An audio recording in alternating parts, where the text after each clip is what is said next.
Good evening, everybody. Brian Neubert here from goldenblack.com, live in State Farm Stadium here in Glendale, Arizona, here to prove to you beyond a shadow of a doubt that the lights are in fact brighter at the Final Four. I hope they're not blinding you like they're blinding me secondhand off my computer screen. Hold on, let me clean this off. This is your goldenblack.com wrap video following Purdue's 63-50 national semifinal win over NC State. This is brought to you by our friends at the Purdue Club Hotel, which inexplicably does not have a Glendale, Arizona location yet, even though you could fit probably 5 or 6 of them into this gigantic building. So Purdue plays for the national title Monday.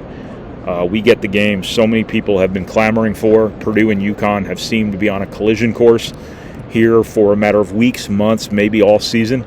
You know my opinion on the NCAA tournament, that it's not reflective of the whole season, and thus is probably as invalid a championship as there is. Had NC State played for the national title, that would not have been reflective of their entire body of work. UConn and Purdue playing for the national title reflects both of those teams' season-long bodies of work, gives us a matchup between two of the best teams in college basketball, if not the two best teams in college basketball. Houston was in that conversation, rightfully so, all year long, but 2 of the 3 at least made it, and this will do the championship the entire season good, I guess. I don't know what that means, but it should be a hell of a matchup. But as for this Purdue win over NC State, I will just say I did not want to write this, because you never want to say something definitive and look like an idiot. It's the scourge of my business, looking like an idiot, even though I do it to myself. As you know, if you've been watching these videos, if you've been reading my stories, if you've been reading my columns, you know I very frequently look like an idiot. The goal is not to, so I didn't write anything terribly outlandish, but I was in that NC State locker room the other day, and I remember thinking immediately, these guys have no idea what's coming. They were just so flippant about Ross-Ade, and I understand you got to say something, and don't hold kids too accountable for what they say when they just have to say something. But I just didn't think that they were up to it. I know they'd won 9 straight games, and that was awesome for them, and they really did something special here in the NCAA tournament. Deserve immense credit for this, but they were just not winning this game. They were not going to stack up with Ross-Ade. Things like that. They were not going to hang with Purdue on the boards, stuff like that. This was just Purdue's day. This was just going to be Purdue's night. I didn't think there was any way around it. And this was sort of atypical of Purdue, the way they won this game. It turned into Big Ten basketball very quickly. That's not a compliment. It's never a compliment. It got a little bit ugly there for a while. Purdue turned the ball over too much. NC State squandered opportunity after opportunity during important stretches of the game. But I think that this was a different sort of Purdue win, sort of a different kind of blueprint. People look at Purdue, by people, I mean just bots on Twitter, people who don't understand what they're commenting on. All due respect.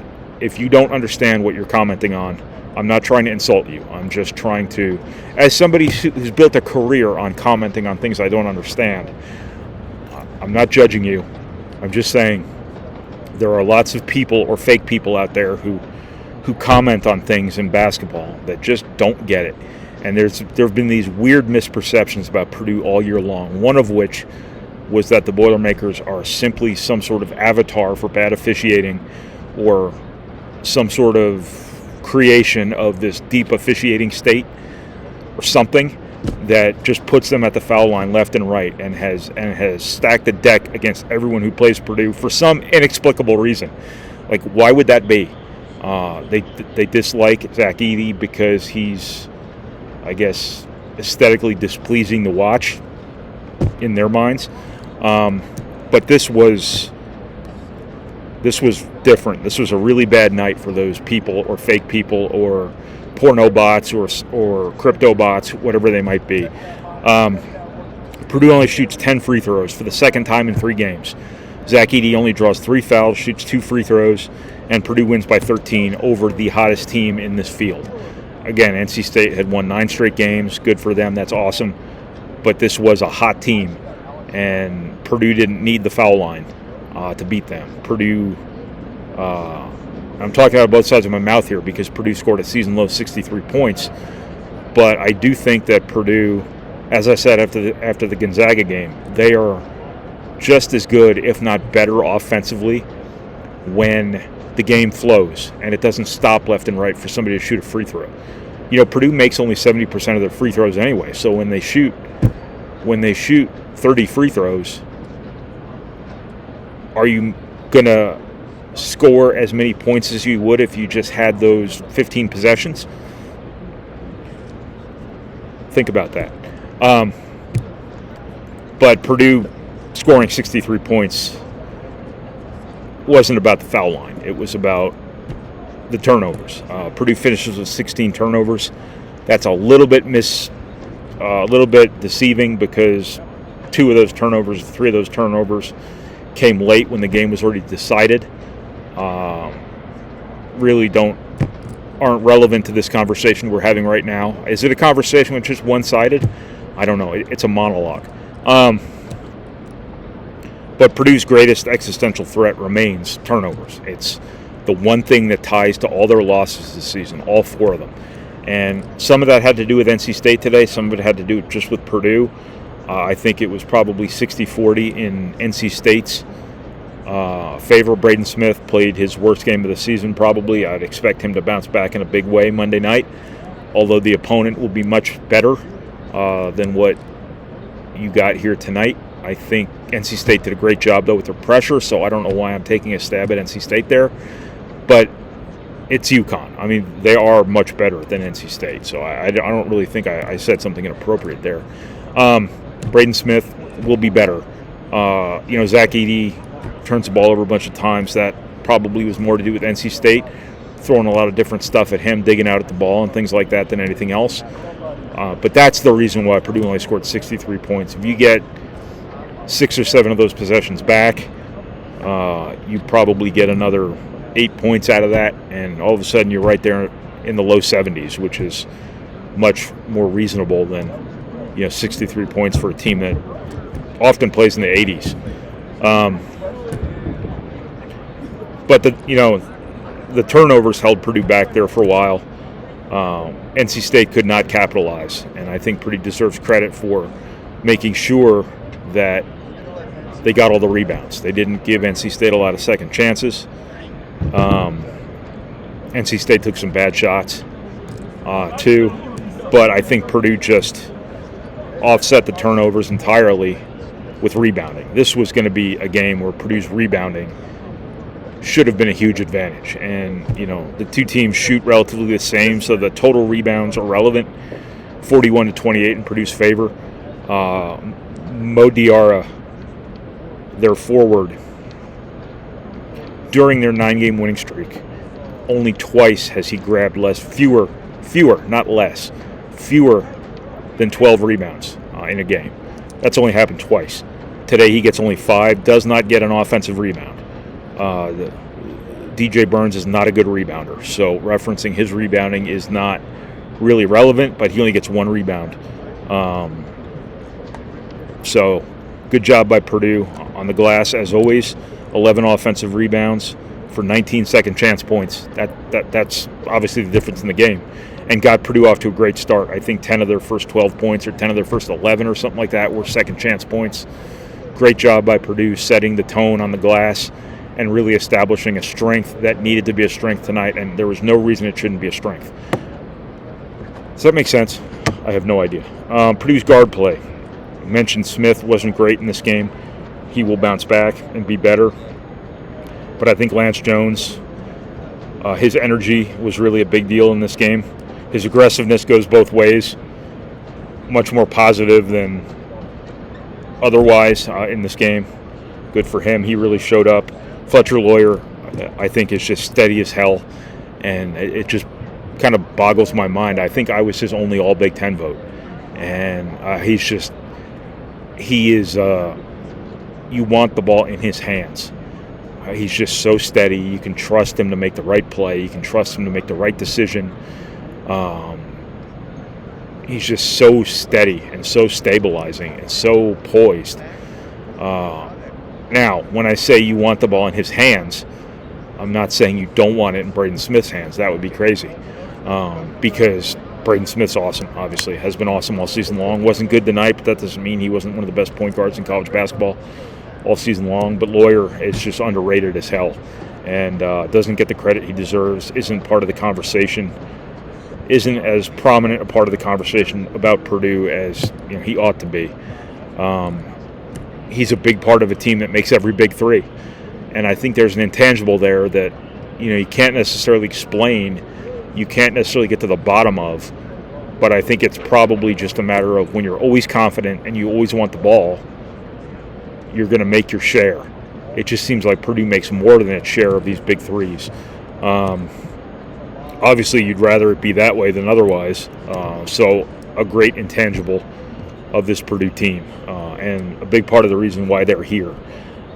Monday night playing Connecticut for the national title. It's been quite a season. It really has been a remarkable season for Purdue. I've said this over and over again, and I can say it about Caitlin Clark in Iowa too. Is that how hard it is to get back to this place and get yourself over the hump. It just really speaks volumes about this Purdue team. It really speaks volumes about that Iowa women's basketball team, things like that. And this is what Purdue has wanted to do all season long, not get to the Final Four. That's part of it, obviously, but they want to win a national championship. And they've done everything possible all season long to put themselves in that position. And just an absolutely remarkable Purdue season, a remarkable team, and none of that changes regardless of the outcome on Monday night. Be a huge deal to win. I don't know why Purdue doesn't get given more of a puncher's chance in this kind of game than the court of public opinion seems to give it. Everybody thinks UConn is just rolling to this thing. I'm quoting, I don't know who I'm quoting. College basketball world right now is, we quote theoretical arguments being made by people who aren't like right in front of us, or who are just names on a digital screen and haven't earned credibility from anyone. But it just seems to me as if a lot of I do everything I can to not use the word narrative. A lot of the talk, a lot of the scuttlebutt, people are talking, is about UConn, being a generationally great team. Well, what's Purdue? I mean, Purdue's 34-4, right? No team this season. No team's best this season has been better than Purdue's best. Keep that in mind. Now, that could very easily change Monday night. This is the team best equipped all season long to win a game with its best game if Purdue brings its best game. I'm talking myself to sleep here. Why not Purdue? Like, Purdue has turned the ball over too much in 4 games and lost those games, but nobody has played better than Purdue when Purdue has played well. So if Purdue just plays its best game Monday night, why isn't that better than what UConn can do? I have no idea. Obviously, UConn is awesome. They are awesome. They're a great college basketball team. They have experience here, which I think matters. They're tough as hell. They're well coached. They execute really well. They've got the one guy in college basketball who Zach Edey might have to look up at every now and then. And they've got big physical guards. They're aggressive. They're tough. I've said that before. Purdue will have all it can handle on Monday night, but UConn will have all it can handle too. And I just think it's going to be a hell of a college basketball game, and the perfect way to end this college basketball season. The 2 best teams in college basketball squaring off for the national title. So that is when I will talk to you guys again next Monday night, unless I decide tomorrow on a whim to come out here and do another video, because I know how you love these videos for some bizarre reason. So Why did I say that? I have no idea. Anyway, thank you to the Purdue Club Hotel for your support. As always, we appreciate it. Once again, from Purdue, 63-50, national semifinal win over North Carolina State. This is Brian Neubert from goldenblack.com, here once again in the State Farm Stadium. And I will talk to you guys again Monday. Thank you.